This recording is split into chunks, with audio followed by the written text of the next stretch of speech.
ನಮ್ಮ ಮೈಸೂರು ಸಂಸ್ಥಾನ East India ಕಂಪನಿಗೆ 25 ಲಕ್ಷ ರೂಪಾಯಿ ಹಣವನ್ನು ಕೊಡಬೇಕಾಗಿದೆ. ಕೊಡೋಕ್ಕೆ ಸಾಧ್ಯವಾಗಿಲ್ಲದೆ ಹೋದರೆ ಆಗ ಅವ್ರಿಗೆ ಇಷ್ಟ ಬಂದಂತಹ ಈ ಮೈಸೂರು ಸಂಸ್ಥಾನದ ಒಂದು ಪ್ರದೇಶವನ್ನು ತಮ್ಮದಾಗಿಸ್ಕೋಬಹುದಾಗಿದೆ. ನೀನು ಮೈಸೂರಿನ ಮಹಾರಾಜ ಎಲ್ಲಿವರೆಗೆ ಅಂತಂದರೆ ಈ ಕೆಳಕಂಡ ಎಲ್ಲ ಷರತ್ತುಗಳನ್ನು ನೀನು ಪರಿಪಾಲಿಸುವವರೆಗೆ ಮಾತ್ರ ನೀನು ಮೈಸೂರಿನ ಮಹಾರಾಜ. ನಾವು ಯಾವುದೇ ಕಾರಣವನ್ನು ನಿನಗೆ ಕೊಡದೆ ನಾವೇ ನೇರವಾಗಿ ಈ ರಾಜ್ಯದ ಆಡಳಿತವನ್ನು ನಾವೇ ವಹಿಸ್ಕೋಬಹುದು. ಕಾವೇರಿ ವಿವಾದಕ್ಕೆ ಬಂದಾಗ ನಮಗೆ ಮೊದಲನೇ ಒಪ್ಪಂದ ಅದಾಗಿದ್ದು 1892ರಲ್ಲಿ. ನಮ್ಮ ಮೈಸೂರು ಮಹಾರಾಜ ಇದಕ್ಕೆ ಸೈನ್ ಮಾಡಲ್ಲ ಅಂತ ಹೇಳಿದ್ದು ಅಂತಂದರೆ ಇವರು ಹೇಳ್ತಾ ಇದ್ದಾರೆ, ನಾವು ಏನೂ ಕಾರಣ ಕೊಡದೆ ನಾವು ನಿಮ್ಮ ಅಧಿಕಾರವನ್ನು ನಾವೇ ವಹಿಸ್ಕೋಬಹುದು. 1892ರ ಒಪ್ಪಂದ ಇದು ಒಂದು ಬಲಾತ್ಕಾರದ ಒಪ್ಪಂದ ಅಂತಲೇ ಹೇಳಬೇಕಾಗಿತ್ತು. ಅದಾಗಿ ಮೈಸೂರು ಸಂಸ್ಥಾನದ ಪರವಾಗಿ ಯಾರು ಸೈನ್ ಮಾಡಿದ್ದಾರೆ ಅನ್ನೋದು ಇವತ್ತಿಗೂ ಗೊತ್ತಿಲ್ಲ. ನಿಮ್ಮ ಪೊಲೀಸ್ ಇಲಾಖೆಯ ಮತ್ತೆ ಪ್ರಯಾಣವನ್ನ ಉಲ್ಲೇಖಿಸ್ತಾ ಹೋದ್ರೆ ನಿಮ್ಮ ಇಡೀ ಜೀವನದಲ್ಲಿ ನಿರ್ಣಾಯಕವಾದಂತಹ ಕೆಲವು ಘಟನೆಗಳೇನಾದ್ರು ಹೇಳ್ಬೋದು?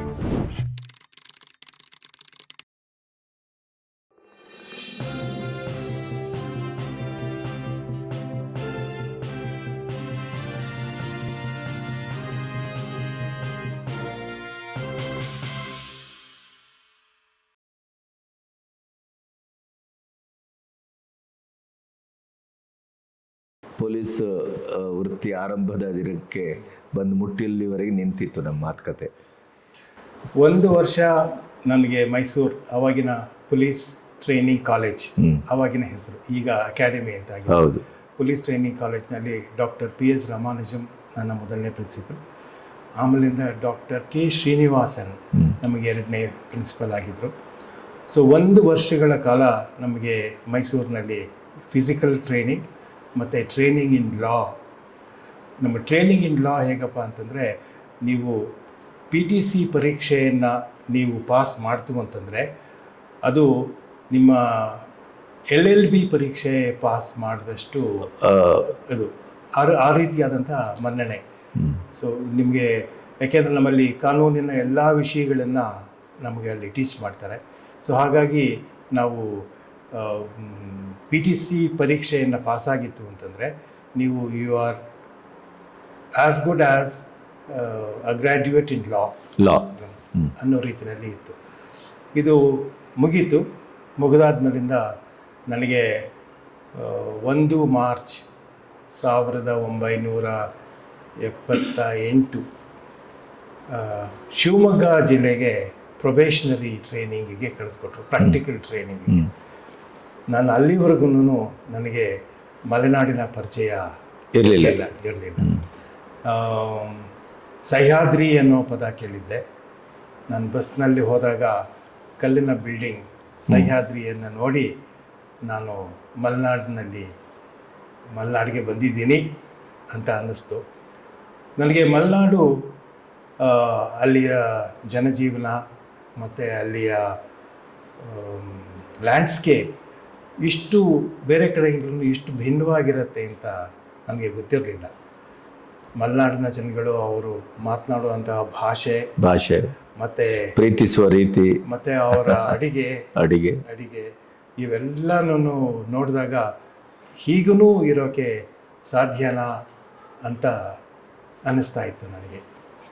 ಮತ್ತು ಶಿವಮೊಗ್ಗ ಬಿಟ್ಟು ಈ ಮಲೆನಾಡು ಕಡೆ ಹೋದಾಗಂತೂ ನನಗೆ ಭಾಳ ದಿಗ್ಭ್ರಮೆ ಅಂತ ಅನ್ನಿಸ್ತು. ನನಗೆ ತುಂಬ ಚೆನ್ನಾಗಿ ಜ್ಞಾಪಕ ಇದೆ. ನಾನು ಮೊದಲನೇ ಸರಿ ತೀರ್ಥಹಳ್ಳಿಗೆ ಹೋಗಿದ್ದು ಒಂದು ಎಲೆಕ್ಷನ್ ವಿಕ್ಟ್ರಿ ಪ್ರೊಸೆಷನ್ ಬಂದೋಬಸ್ತಿಗೆ. ಆವಾಗ ನನಗೆ ಟ್ರೈನಿಂಗ್ ಕೊಡ್ತಾ ಇದ್ದವರು ವಿ ಮಾದಯ್ಯ ಅಂತ ಇದ್ದರು. ಅವರು ನನಗೆ ನೀವು ತುಂಬ ಗಮನ ಕೊಟ್ಟು ನೋಡಬೇಕು, ಯಾವ್ಯಾವ ಥರದ ಜನಗಳು ಇದ್ದಾರೆ, ಮೆರವಣಿಗೆಯಲ್ಲಿ ಯಾರ್ಯಾರು ಇದ್ದಾರೆ, ಎಷ್ಟು ಜನರಿದ್ದಾರೆ, ಇದು ಪೊಲೀಸ್ ಆ್ಯಕ್ಷನ್ ಬೇಕಾ ಅಥವಾ ಬೇಡವಾ ಅನ್ನೋದನ್ನು ನಾವು ಸ್ವಲ್ಪ ಯೋಚನೆ ಮಾಡ್ತಾ ಇರಬೇಕು. ನೀವೆಲ್ಲನೂ ಗಮನಿಸ್ತಾ ಇರಬೇಕು. ಪೊಲೀಸ್ ಆ್ಯಕ್ಷನ್ ಅಕಸ್ಮಾತಾಗಿ ಬೇಕಿತ್ತು ಅಂತಂದರೆ ನಾವೇನು ಮಾಡಬೇಕು, ಎಷ್ಟು ಜನರನ್ನ ನಾವು ಈ ಕೆಲಸಕ್ಕೆ ನಿಯೋಜಿಸಬೇಕು ಅಂತ ನೀವು ಯಾವಾಗಲೂ ಯೋಚನೆ ಕ್ಯಾಲ್ಕುಲೇಟ್ ಮಾಡ್ತಾ ಇರಬೇಕು. ಅವ್ರು ಭಾಳ ಅನುಭವಸ್ಥರು, ಅವರು ತುಂಬ ಅನುಭವಸ್ಥರು. ವಿ ಮಾದಯ್ಯ ಅಂತ ನನಗೆ ಭಾಳ ಅದೃಷ್ಟ ನನಗೆ ಅಂಥ ವ್ಯಕ್ತಿ ನನಗೆ ಶಿವಮೊಗ್ಗನಲ್ಲಿ ನನಗೆ ಟ್ರೈನಿಂಗ್ ಕೊಟ್ಟರು ಅಂತ. ಸೊ ನನಗೆ ಈ ಶಿವಮೊಗ್ಗದ ಮೊದಲನೇ ಪರಿಚಯ ಅದು, ಮಲೆನಾಡಿನ ಪರಿಚಯ. ಮತ್ತು ಅದೇ ಸಮಯದಲ್ಲಿ ಈ ಕೆಲವು ಪ್ರಾಜೆಕ್ಟ್ಗಳ ಕೆಲಸ ನಡೀತಾ ಇತ್ತು. ಲಿಂಗನಮಕ್ಕಿಗೆ ನೀರು ಸಾಕಾಗ್ತಾ ಇಲ್ಲ, ಅದಕ್ಕೋಸ್ಕರ ಈ ಕಾಡಿನಿಂದ ಮರಗಳನ್ನು ಕಡಿದು ಅಲ್ಲಿಗೆ ಚಕ್ರ ಪ್ರಾಜೆಕ್ಟ್ ಎಲ್ಲನೂ ಬಂತಲ್ಲ, ಆವಾಗ ಕೆಲವೊಮ್ಮೆ ಆಕ್ಸಿಡೆಂಟ್ಗಳಾಗಿ 2-3 ಸಾವುಗಳಾಗ್ಬಿಡ್ತಾಯಿತ್ತು. ದೊಡ್ಡ ದೊಡ್ಡ ಮರಗಳ ದಿಮ್ಮಿ ಬಿದ್ದು. ಆವಾಗ ಹೋದಾಗ ನನ್ನ ಮೊದಲನೇ ವರ್ಜಿನ್ ಫಾರೆಸ್ಟ್ ನೋಡಿದ ಅನುಭವ ನನಗೆ ಈ ಚಕ್ರ ಪ್ರಾಜೆಕ್ಟ್ ಏರಿಯಾಗೆ ಹೋದಾಗ. ಕಾಡು ಅಂದರೆ ಹೀಗೂ ಇರೋಕ್ಕೆ ಸಾಧ್ಯನಾ? ಮರಗಳು ಅಂತಂದರೆ ಇಷ್ಟು ಈ ದೈತ್ಯಾಕಾರದ ರೂಪದಲ್ಲಿ ಮರಗಳು ಇರೋಕ್ಕೆ ಸಾಧ್ಯನಾ? ನಡ್ಕೊಂಡು ಹೋಗ್ತಾ ಇರ್ಬೇಕಾದ್ರೆ ನೆಲ ಪೂರ್ತಿ ಕಪ್ಪು ಮಣ್ಣು, ಬರೀ ಅದೇ ಎಲೆಗಳು ಬಿದ್ದು, ಕರೆಕ್ಟ್, ಅದೇ ಎಲೆ ಪೂರ್ತಿಯಾಗಿ ಗೊಬ್ಬರ ಆಗಿ, ಅದೇನೇ ಆಶ್ರಯ, ಅದೇನೇ ಅದ್ರದ್ದು ಬೇಕಾಗಿರೋ ಗೊಬ್ಬರ ಎಲ್ಲ ಅದೇ, ಎಲ್ಲನೂ ಅದೇ ಆಗಿರ್ತಾ ಇತ್ತು. ಮತ್ತು ಒಂದು ಸರಿ ಯಾವುದೋ ಒಂದು ದುಂಬಿ ಜ್ವೀ ಅಂತ ಶಬ್ದ ಮಾಡೋಕ್ಕೆ ಶುರು ಮಾಡ್ತು ಅಂತಂದರೆ ಅದು ಇಡೀ ಕಾಡಿಗೆ ಹಬ್ಬಿಬಿಡೋದು. ಸೊ ಹೀಗಾಗಿ ನನಗೆ ಮಲೆನಾಡು ಮತ್ತು ಕಾಡಿನ ಪರಿಚಯ ನನಗೆ ಆಗಿದ್ದು 78ರಲ್ಲಿ. ಸೊ ಶಿವಮೊಗ್ಗ ಬಹಳ ಒಳ್ಳೆಯ ಜಾಗ. ಆಮೇಲೆ ನನಗೆ ತುಂಬ ಒಳ್ಳೆಯ ಜಿಲ್ಲೆಯಲ್ಲಿ ನಾನು ನನ್ನ ಪ್ರಾಕ್ಟಿಕಲ್ ಟ್ರೈನಿಂಗ್ ಮುಗಿಸ್ಕೊಂಡೆ ಅಂತ ಹೇಳಿಕೊಂಡು, ನಮಗೆ ಆವಾಗ ಈ ಉತ್ತರ ಕರ್ನಾಟಕದಲ್ಲಿ ಅಲ್ಲಿ ಇರೋ ಪೊಲೀಸ್ ಕಲ್ಚರೇ ಬೇರೆ, ಅಲ್ಲಿರೋ ಸ್ಟೈಲ್ ಆಫ್ ವರ್ಕಿಂಗೇನೇ ಬೇರೆ. ಅದರಲ್ಲೂ ಮುಖ್ಯವಾಗಿ ಧಾರವಾಡ ಮತ್ತು ಬೆಳಗಾವ್ ಅಂತ ಕೇಳಿ ಬರ್ತಾಯಿತ್ತು. ಸೊ ಇಂಥ ಜಿಲ್ಲೆಗಳಿಗೆ ಹೋದರೆ ನನಗೆ ಬೇರೆ ರೀತಿಯಾದಂತಹ ಒಂದು ಪೊಲೀಸ್ ವರ್ಕ್ ಕಲ್ಚರ್ಗೆ ನನಗೆ ಎಕ್ಸ್ಪೋಜರ್ ಸಿಗುತ್ತೆ. ನಾನು ಆ ಥರದ್ರಲ್ಲಿ ಬೆಳೀಬೋದು ಅನ್ನೋ ಒಂದು ಆಸೆ ನನಗಿತ್ತು. ಆದರೆ ಆವಾಗ ಈ ಅಷ್ಟೊತ್ತಿಗಾಗಲೇ ಲ್ಯಾಂಡ್ ಟ್ರೈಬ್ಯುನಲ್ ಅಜಿಟೇಷನ್ ಸಾಗರದಲ್ಲಿ ನಡೀತಾ ಇತ್ತು.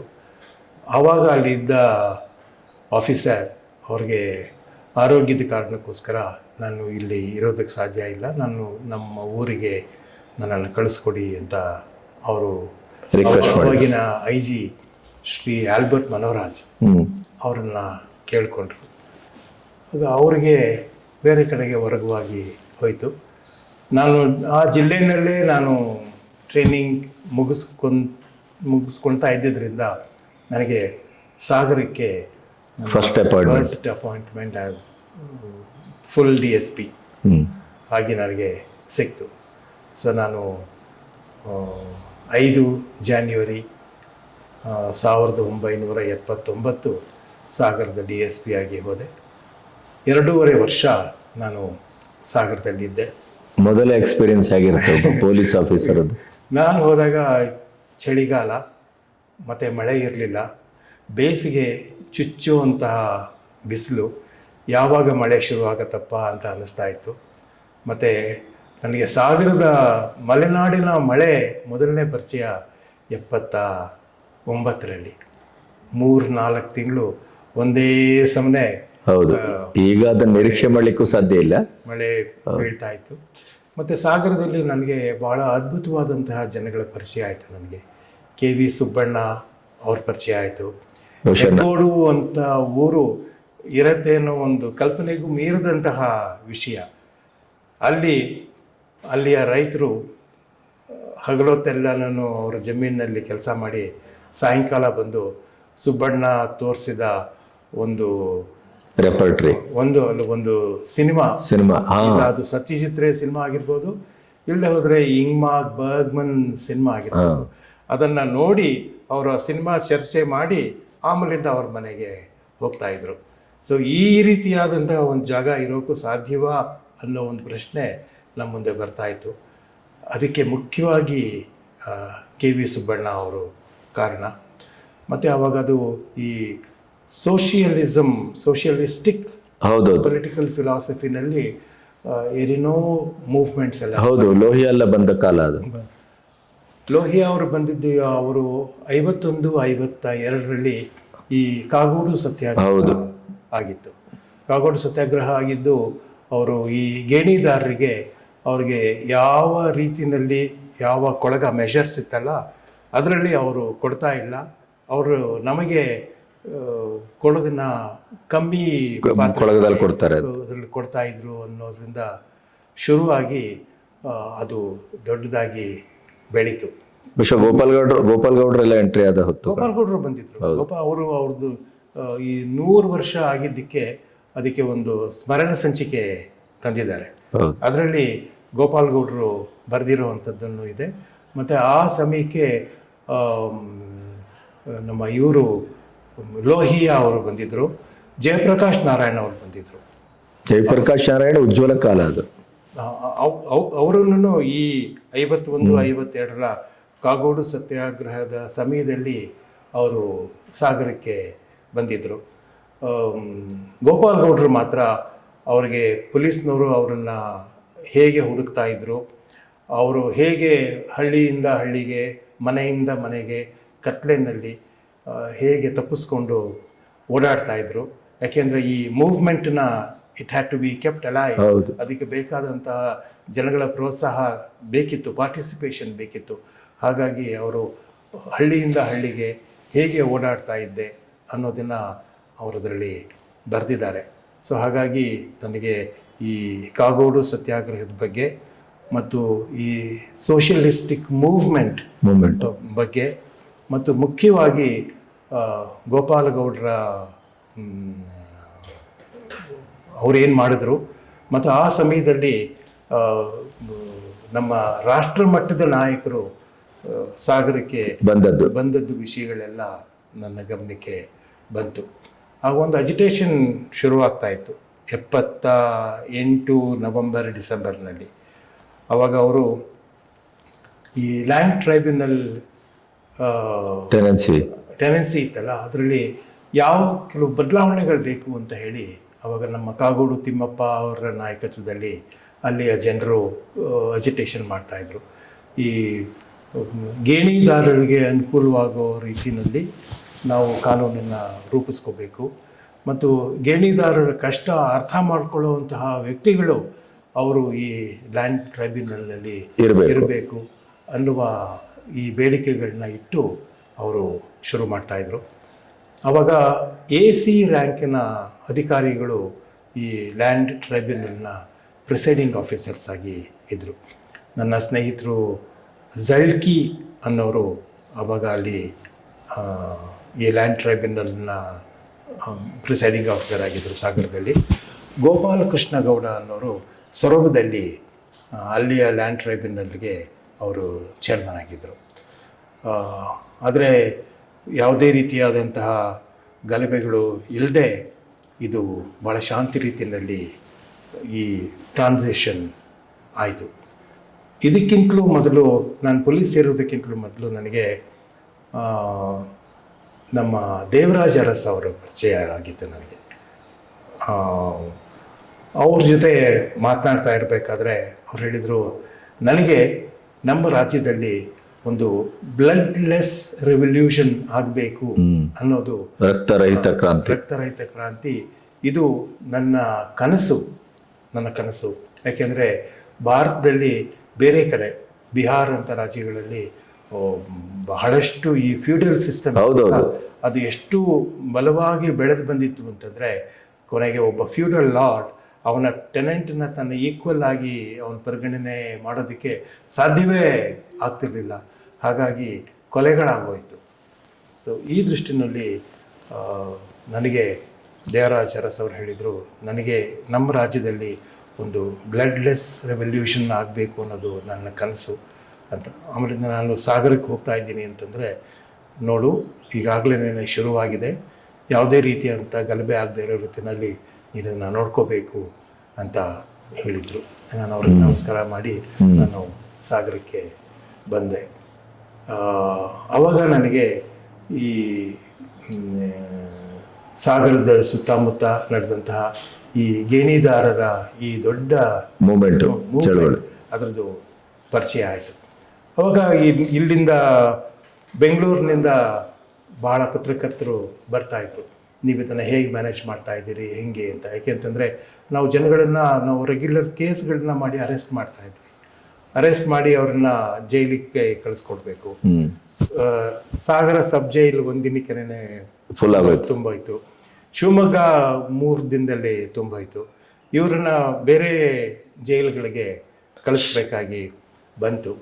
ಸೊ ಅವಾಗ ಅವ್ರ ಮನಸ್ಸಿಗೆ ಇದ್ದಿದ್ದೇನಪ್ಪ ಅಂತಂದರೆ, ನಿಮ್ಮ ಕಾಗೋಡು ಚಳುವಳಿಯ ಬಗ್ಗೆ ನಿಮ್ಮ ಹತ್ರ ಏನು ಮಾಹಿತಿ ಇದೆ ಅಂತ ನನ್ನನ್ನು ಕೇಳಿದ್ರು. ನಮ್ಮ ದುರಾದೃಷ್ಟ ಅದರ ಬಗ್ಗೆ ಹೆಚ್ಚು ಮಾಹಿತಿ ನಮ್ಮ ಪೊಲೀಸ್ ಸ್ಟೇಷನಲ್ಲಿ ಸಂಗ್ರಹಣೆ ಆಗಿರಲಿಲ್ಲ. ಸೊ ಆ ದೃಷ್ಟಿಯಿಂದ ನನಗೆ ಈ 78, 79 ಚಳುವಳಿಯ ಎಲ್ಲ ಮಾಹಿತಿಯನ್ನು ನಾನು ಸಾಗರ ಟೌನ್ ಪೊಲೀಸ್ ಸ್ಟೇಷನ್ ಅವರ ಪಾರ್ಟ್ 4ನಲ್ಲಿ ನಾನು ಬರೆದಿಟ್ಟಿದ್ದೀನಿ. ಯಾರಿಗಾರು ಆಸಕ್ತಿ ಇದ್ದರೆ ನೋಡ್ಬೋದು. ಮತ್ತು ಸಾಮಾನ್ಯವಾಗಿ ಎಲ್ಲರ ಮನಸ್ಸಿನಲ್ಲಿ ರೈತ ಚಳುವಳಿ ಅಂತಂದರೆ ನಮ್ಮದು ಕಾಗೋಡುನೇ ಅತ್ಯಂತ ಹಳೆಯ ಚಳುವಳಿ ಅಂತ ಒಂದು ಭಾವನೆ ಇದೆ. ಆ ರೀತಿ ಅಲ್ಲ, ಇದು 100 ವರ್ಷ ಹಿಂದೆನೇ ಹೋಗಿತ್ತು. ಟಿಪ್ಪು ಜೊತೆ 4 ಈ ಆಂಗ್ಲೋ ಮೈಸೂರು ಯುದ್ಧಗಳ ಆದಮೇಲೆ ಈಸ್ಟ್ ಇಂಡಿಯಾ ಕಂಪನಿ ನಮ್ಮ ಮೈಸೂರು ಸಂಸ್ಥಾನದ ಜೊತೆ ಮಾಡಿಕೊಂಡ ಒಪ್ಪಂದದಲ್ಲಿ 1799 ಅದರಲ್ಲಿ ನಮ್ಮ ಮೈಸೂರು ಸಂಸ್ಥಾನ ಈಸ್ಟ್ ಇಂಡಿಯಾ ಕಂಪನಿಗೆ 25 ಲಕ್ಷ ರೂಪಾಯಿ ಹಣವನ್ನು ಕೊಡಬೇಕಾಗಿತ್ತು. ಒಂದು ವರ್ಷಕ್ಕೆ ಎಲ್ಲ 12 ಈಕ್ವಲ್ ಮಂತ್ಲಿ ಇನ್ಸ್ಟಾಲ್ಮೆಂಟ್ಸ್ ಕೊಡಬೇಕು ಅಂತ ಮಾಡಿದರು. ಯಾಕಪ್ಪ ಅಂತಂದರೆ ಅವ್ರು ಹೇಳಿದ್ದೇನಪ್ಪ ಅಂತಂದ್ರೆ, ನಾನು ನಿನ್ನ ರಕ್ಷಣೆಗೋಸ್ಕರ ಒಂದು ಸೈನ್ಯವನ್ನು ನಾನು ಇಟ್ಕೊಂಡಿದ್ದೀನಿ, ಅದಕ್ಕೋಸ್ಕರ ನೀನು ನನಗೆ 25 ಲಕ್ಷ ರೂಪಾಯಿ ಕೊಡಬೇಕು ಅಂತ. 25 ಲಕ್ಷ ಅಕಸ್ಮಾತ್ ಕೊಡೋಕ್ಕೆ ಸಾಧ್ಯವಾಗಿಲ್ಲದೆ ಹೋದರೆ ಆಗ ಅವ್ರಿಗೆ ಇಷ್ಟ ಬಂದಂತಹ ಈ ಮೈಸೂರು ಸಂಸ್ಥಾನದ ಒಂದು ಪ್ರದೇಶವನ್ನು ತಮ್ಮದಾಗಿಸ್ಕೋಬಹುದಾಗಿತ್ತು, ತಗೊಂಡೋಗ್ಬೋದಾಗಿತ್ತು. ಅವ್ರದ್ದು ಬಹಳ ಸಮೃದ್ಧಿಯಾದಂತಹ ಜಾಗ ಯಾವುದು ಮೈಸೂರು ಅಂತ ಇತ್ತು ಅಂತಂದರೆ ಅವರು ಮೈಸೂರು ಜಿಲ್ಲೆನ ಅವ್ರು ತಗೊಂಡು ಹೋಗ್ಬೋದಾಗಿತ್ತು. ಅಥವಾ ನಿಮಗೆ ಹಾಸನ ಜಿಲ್ಲೆ ಅವಾಗ ಇದ್ದಿದ್ದು 8 ಜಿಲ್ಲೆಗಳಿತ್ತು. ಅವ್ರಿಗೆ ಯಾವುದು ಇಷ್ಟವಾಯಿತು ಅದನ್ನು ಅವರು ತಗೊಂಡು ಹೋಗ್ಬೋದಾಗಿತ್ತು.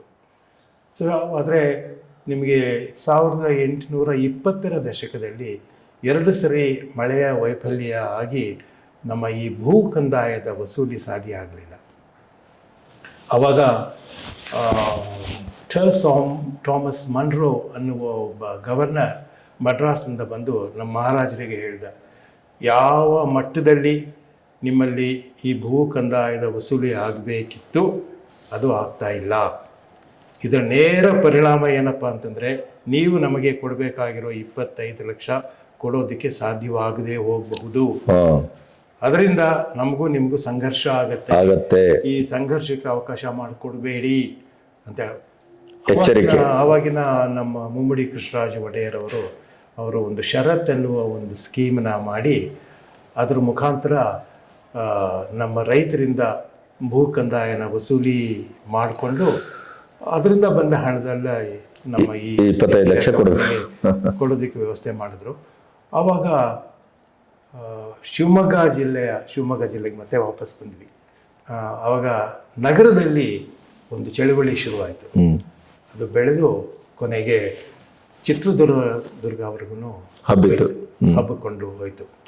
ಆವಾಗ ಈಸ್ಟ್ ಇಂಡಿಯಾ ಕಂಪನಿಯವರು, ನಿಮಗೆ ಈ ನಿಮ್ಮ ರಾಜ್ಯವನ್ನು ಆಡಳಿತ ನಡೆಸೋದಕ್ಕೆ ಬೇಕಾದಂತಹ ಶಕ್ತಿ ನಿಮ್ಮ ಹತ್ರ ಇಲ್ಲ, ಇದು ಕಾನೂನು ಮತ್ತು ಸುವ್ಯವಸ್ಥೆಯ ವೈಫಲ್ಯ ಅನ್ನುವ ಒಂದು ನೆಪವನ್ನು ಒಡ್ಡಿ ನಿಮಗೆ 1831ರಲ್ಲಿ ಮುಮ್ಮಡಿ ಕೃಷ್ಣರಾಜ ಒಡೆಯರ್ನ ಅಧಿಕಾರದಿಂದ ಇಳಿಸಿ ಅವರೇ ನೇರವಾಗಿ ಮೈಸೂರು ಸಂಸ್ಥಾನದ ಆಡಳಿತವನ್ನು ವಹಿಸ್ಕೊಂಡ್ರು. ಅದು 50 ವರ್ಷಗಳ ಕಾಲ ನಡ್ಕೊಂಡು ಬಂತು. 1881ರವರೆಗೆ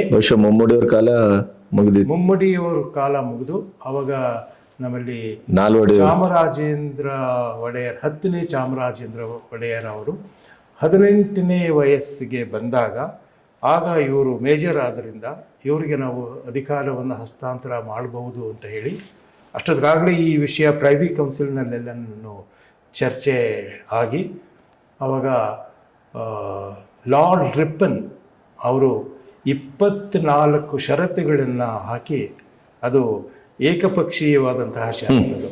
ನಮ್ಮ ಮೈಸೂರಿನವ್ರು ಯಾರು ಅದಕ್ಕೆ ಸಹಿ ಮಾಡಿ ಹೇಳೋರಿಲ್ಲ ಕೇಳೋರಿಲ್ಲ ಆಗ.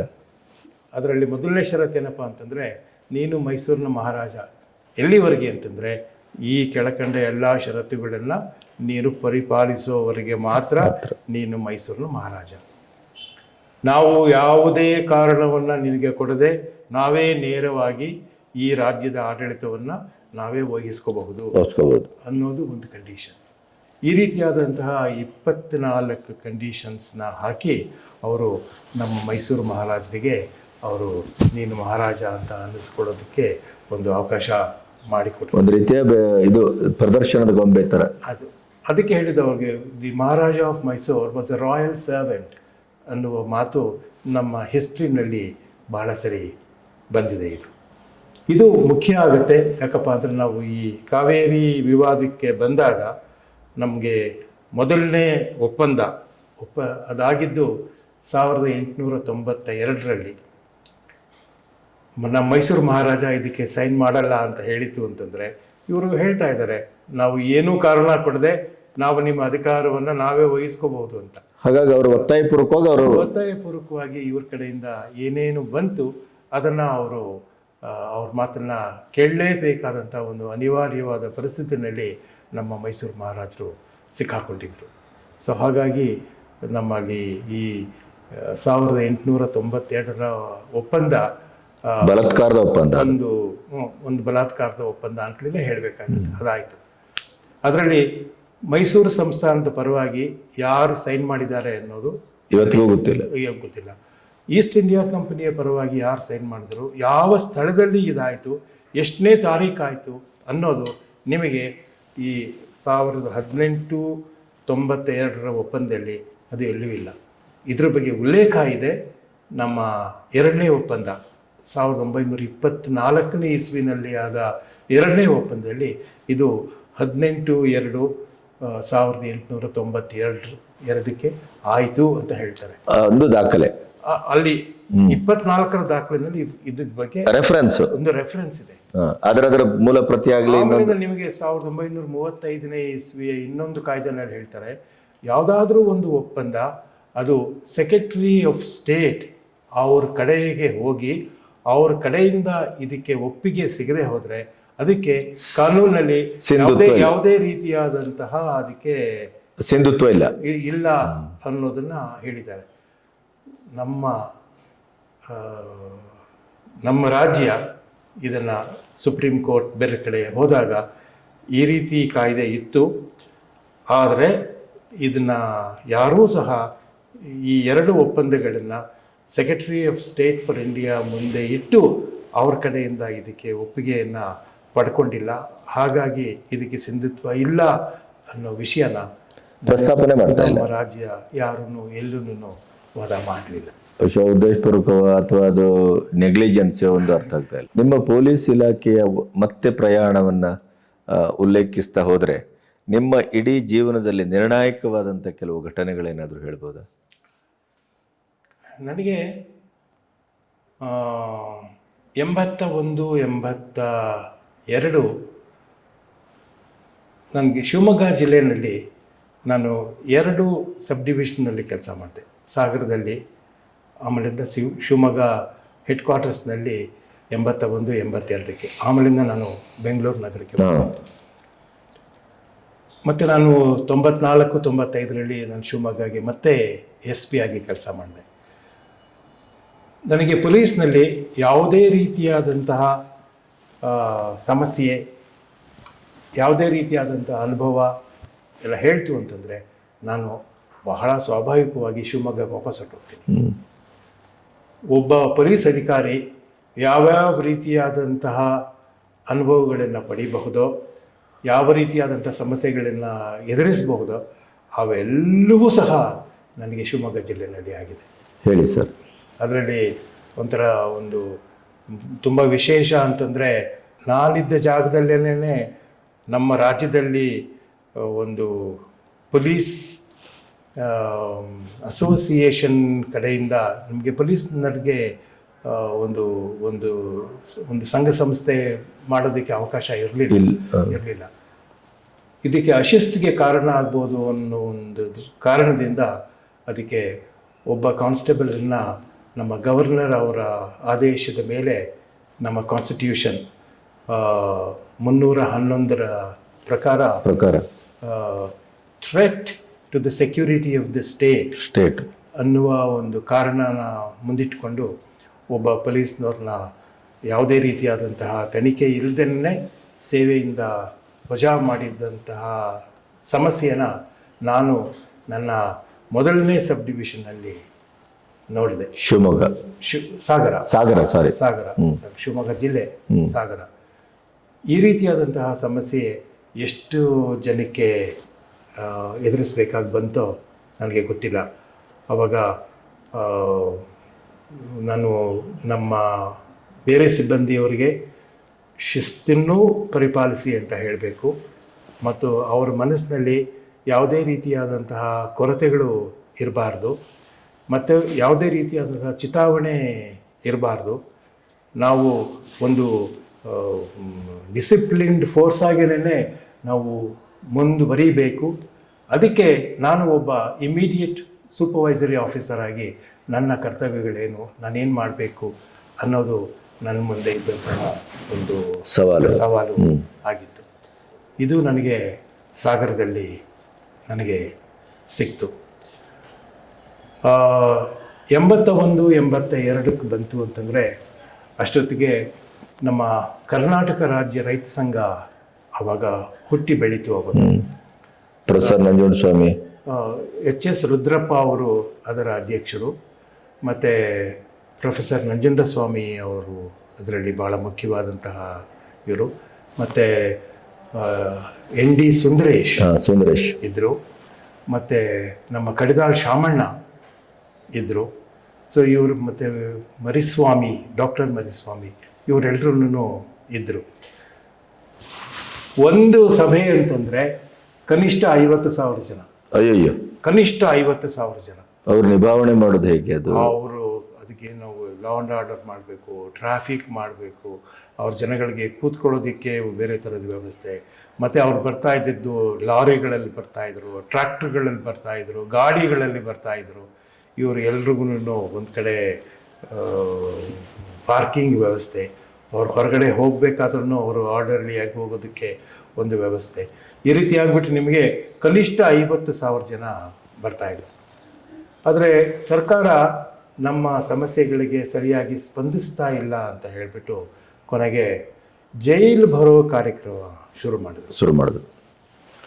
ಆವಾಗ ನಮ್ಮ SP ಶ್ರೀ BN ನಾಗರಾಜ್ ಅವರು ಮತ್ತು head quarters DSP Shri T Jayaprakash ಅವರು ಮಾಡಿದಂತಹ ಕೆಲಸ ನಾನು ನೋಡೇ ಇಲ್ಲ. ಅವರೇ ಈ ರೈತ ಸಂಘದ ಚಳುವಳಿ ಸಮಯದಲ್ಲಿ ಕೊನೆಗಿಂದ ತುಂಬ ಜವಾಬ್ದಾರಿಯನ್ನು ವಹಿಸಿ ಎಲ್ಲೂ ಏನೂ ಸಮಸ್ಯೆ ಆಗದೆ ನಾನು ಅವರ ಅಸಿಸ್ಟೆಂಟಾಗಿ ನಾನು ಕೆಲಸ ಮಾಡಿದೆ. ಬರವಣಿಗೆ ಅದು ಇದು ರಿಪೋರ್ಟ್ಗಳು ತಯಾರು ಮಾಡೋದು, ಮತ್ತು ಇವ್ರ ಜೊತೆ ಫೋನ್ ಮಾಡು, ಅವ್ರ ಜೊತೆ ಫೋನ್ ಮಾಡು ಅಂತ. ಕೊನೆಗೇನಾಯ್ತಪ್ಪ ಅಂತಂದರೆ ನಮಗೆ ಈ ಜೈಲು ಬರೋ ಕಾರ್ಯಕ್ರಮದಲ್ಲಿ ನಮ್ಮ ಕೆಲಸ ಬೆಳಗ್ಗೆ 4 ಗಂಟೆಗೆ ಶುರುವಾಗ್ತಾಯಿತ್ತು. ಮಾಚೇನಹಳ್ಳಿನಲ್ಲಿ ಒಂದು ಮಿಲ್ಕ್ ಡೈರಿ ಇರ್ತಾಯಿತ್ತು. ಅಲ್ಲಿಂದ ಮಿಲ್ಕ್ ಡೈರಿಯಿಂದ ಹಾಲು ಬಂದಾಗ ನಮ್ಮ ರೈತರು ಅವ್ರನ್ನ ತಡೀತಾಯಿದ್ರು. ಅವರನ್ನು ಅರೆಸ್ಟ್ ಮಾಡಿ ಅವ್ರನ್ನ ಕರ್ಕೊಂಡು ಬರಬೇಕಿತ್ತು. ಇಡೀ ದಿವಸ ಈ ರೀತಿ ಆಗೋದು. ಇವರು ಎಲ್ಲರ ಮೇಲೆ ನಾವು ಒಂದು ರೆಗ್ಯುಲರ್ ಕೇಸನ್ನು ಬುಕ್ ಮಾಡಿ, ನಮಗೆ ಕೋಟೆ ಪೊಲೀಸ್ ಸ್ಟೇಷನ್ನೇ ನಮ್ಮ ಸೆಂಟರ್ ಆಗಿಬಿಟ್ಟಿತ್ತು. ಯಾಕೆಂದರೆ ನಮಗೆ ಕೋಟೆ ಪೊಲೀಸ್ ಸ್ಟೇಷನ್ನಲ್ಲಿದ್ದಂತಹ ಜಾಗ ನಮಗೆ ಎಲ್ಲೂ ಸಿಗ್ತಿರ್ಲಿಲ್ಲ. ಸೊ ಎಲ್ಲ ಪೊಲೀಸ್ನವ್ರನ್ನ ಕರ್ಕೊಂಡ್ಬಂತು. ಯಾವ್ಯಾವ ಪೊಲೀಸ್ ಸ್ಟೇಷನ್ ಜ್ಯೂರಿಸ್ಡಿಕ್ಷನ್ನಲ್ಲಿ ಈ ರೀತಿಯಾದಂತಹ ರಸ್ತೆ ತಡೆ ನಡೀತಾ ಇದ್ರು, ಆ ವ್ಯಕ್ತಿಗಳು ಯಾರೋ ಅವ್ರನ್ನೆಲ್ಲರನ್ನು ಕರ್ಕೊಂಡು ಬಂದು ಅಲ್ಲೇನೇ ಕೇಸ್ ರಿಜಿಸ್ಟ್ರೇಷನ್, ಅಲ್ಲೇನೇ ಅರೆಸ್ಟು, ಅಲ್ಲೇನೇ ರಿಮಾಂಡ್ ಅಪ್ಲಿಕೇಶನ್ನು, ಪ್ಲಸ್ ಅದ್ರ ಜೊತೆಗೆ ಅವ್ರಿಗೆ ಊಟದ ವ್ಯವಸ್ಥೆ. ನಮಗೊಬ್ರು ಭಟ್ ಅಂತ ಹೇಳಿಬಿಟ್ಟು ಒಬ್ಬರು ವಾಸುದೇವ ಭಟ್ ಅಂತ ಇನ್ಸ್ಪೆಕ್ಟರ್ ಇದ್ದರು. ಅವರು ಈ ಕೆಲಸನ ಮತ್ತು ಬೇಕಾದಷ್ಟು ತಂಡಗಳನ್ನು ರಚಿಸಿ ಈ registration of cases, preparation of reports and ಇವರನ್ನು ಕೋರ್ಟ್ ಮುಂದೆ ಪ್ರೊಡ್ಯೂಸ್ ಮಾಡೋದು ಇದೆಲ್ಲ, ಇದು ಇಡೀ ಹಗಲೊತ್ತು ನಡೆಯೋದು ಈ ಕೆಲಸ. ಇದಾದ ಮೇಲೆ ನಮಗೆ ಒಂದು ಐಡಿಯಾ ಬರೋದು, ಇವತ್ತು ಎಷ್ಟು ಜನ ಅರೆಸ್ಟ್ ಆಗಿದ್ದಾರೆ, ಅಷ್ಟು ಜನಕ್ಕೆ ಎಲ್ಲಿ ಕರ್ನಾಟಕದಲ್ಲಿ ಯಾವ ಜೈಲಿನಲ್ಲಿ ಜಾಗ ಇದೆ, ಇಲ್ಲೆಲ್ಲ ಫುಲ್ ಆಗಿದೆ, ಮತ್ತೆ ಇಲ್ಲೆಲ್ಲ ಫುಲ್. ಇವ್ರನ್ನ ಕಳಿಸ್ಲಿಕ್ಕೆ ನಮಗೆ ಎಷ್ಟು ಬಸ್ಗಳು ಬೇಕು. ಈ ವಿಷಯನ ನಮ್ಮ ಮಂಡ್ಯ ಅಲ್ಲ ಶಿವಮೊಗ್ಗದ KSRTC ಮ್ಯಾನೇಜರ್ ಇದನ್ನು ಮಾಡೋಕ್ಕಾಗ್ತಿರ್ಲಿಲ್ಲ, ಡಿಪೋ ಮ್ಯಾನೇಜರ್ಗೆ ಇದನ್ನು ವ್ಯವಸ್ಥೆ ಮಾಡೋಕ್ಕಾಗ್ತಿರ್ಲಿಲ್ಲ.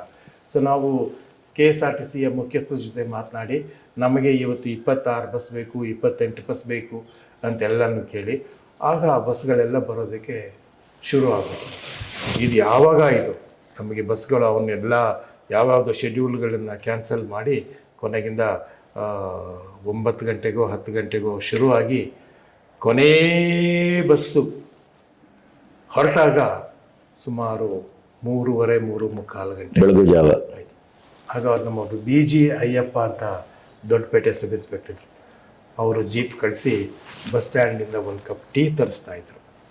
ಸೊ ನಾವು ತಗೊಂಡು ಕೊನೆಗೆ ಫ್ಲಾಸ್ಕ್ನಿಂದ ಟೀ ಹಾಕ್ಕೊಂಡು ಕುಡಿದು ಒಂದು ಕಪ್ಪನ್ನು ಇಟ್ಟರೆ ನಮ್ಮ ಟೇಬಲ್ ಮೇಲೇ ನಾವು ಕೋರ್ಟ್ ಮುಂದೆ ಜಯನಗರ ಪೊಲೀಸ್ ಸ್ಟೇಷನ್ ಮುಂದೆ ಈ ಸವಳಂಗ ರಸ್ತೆ, ರೈಲ್ವೆ ಸ್ಟೇಷನ್ ರಸ್ತೆ ಬರ್ತಾ ಇತ್ತು. ಆ ರಸ್ತೆನೇ ನಮ್ಮ ಆಫೀಸು, ಅಲ್ಲೇನೇ ಕೋರ್ಟ್ಗೆ ಹತ್ತಿರ, ಜಯನಗರ ಪೊಲೀಸ್ ಸ್ಟೇಷನ್ಗೆ ಹತ್ತಿರ. ಮತ್ತು ಈ ಬಳ್ಳಾರಿ ಆ ಕಡೆ ಈ ಕಡೆ ಹೋಗಬೇಕು ಅಂತಂದರೆ ನಮಗೆ ಆ ರಸ್ತೆ ನಮಗೆ ಅನುಕೂಲ ರಸ್ತೆ, ಅದೇ ನಮ್ಮ ಆಫೀಸ್ ಆಗೋಗ್ಬಿಟ್ಟಿತ್ತು. ಬೆಳಿಗ್ಗೆ 3:45 ಗಂಟೆ ಟೀ ಕುಡಿದು ಒಂದು ಸಿಪ್ ಕುಡಿದು ಕಪ್ಪನ್ನು ಇಟ್ಟು ಕೊನೇ ಬಸ್ ಹೋಯ್ತಪ್ಪ, 26ನೇ bus, registration number so driver ಹೆಸರು ಇಂಥದ್ದು ಮತ್ತು ಇವ್ರ ಜೊತೆ ಹೋಗ್ತಾ ಇರೋ ಪೊಲೀಸ್ ಕಾನ್ಸ್ಟೇಬಲ್ ಹೆಸರು ನಂಬರ್ ಇಂಥದ್ದು, ಅವ್ರ ಕೈನಲ್ಲಿ ನಮ್ಮ ಬಸ್ನಲ್ಲಿರೋ ಅಷ್ಟು ಜನರ ಲಿಸ್ಟನ್ನ ಕೊಟ್ಟು ಇದನ್ನು ಜೈಲ್ ಸೂಪರಿಂಟೆಂಡೆಂಟ್ಗೆ ಕೊಟ್ಟರೆ ಇವರು ಇರೋಗೂ ಈ ಲಿಸ್ಟ್ಗೂ ಕಾರ್ಯ ಆಗಬೇಕು. ಈ ಕೆಲಸ ಮಾಡಿ ಇದನ್ನು ಅವ್ರನ್ನ ಕಳಿಸಿ ಇವತ್ತಿನ ಕೊನೆ ಬಸ್ಸು ಹೋಯಿತು ಅನ್ನೋ ಒಂದು ಸ್ವಲ್ಪ ನಿರಾಳ ಅಂತ ಹೇಳಿ ಕುರ್ಚಿನಲ್ಲಿ ಸ್ವಲ್ಪ ಹಿಂದಕ್ಕೆ ಹೊರಗಬೇಕು ಅನ್ನುವಾಗ ನಮ್ಮ ಟೇಬಲ್ ಮೇಲಿದ್ದ ವೈರ್ಲೆಸ್ನಲ್ಲಿ Machenahalli milk van stopped, time ಬೆಳಿಗ್ಗೆ 4 ಗಂಟೆ. ಹೀಗೆ 4 AM to 4 AM ನಾವು ದುಡಿದ್ವಿ. ಪೊಲೀಸ್ ಸ್ಟೇಷನ್ನಲ್ಲೇ ಮಲ್ಕೊತಾ ಇದ್ವಿ. ಶಿವಮೊಗ್ಗ ಜಿಲ್ಲೆಯಲ್ಲಿ 6 ತಿಂಗಳು ಕಮ್ಯುನಲ್ ಸಮಸ್ಯೆ, ಇನ್ನು 6 ತಿಂಗಳು ನಮ್ಮ ಈ ರೈತರ ಸಮಸ್ಯೆ ಅಥವಾ ಹೋರಾಟ.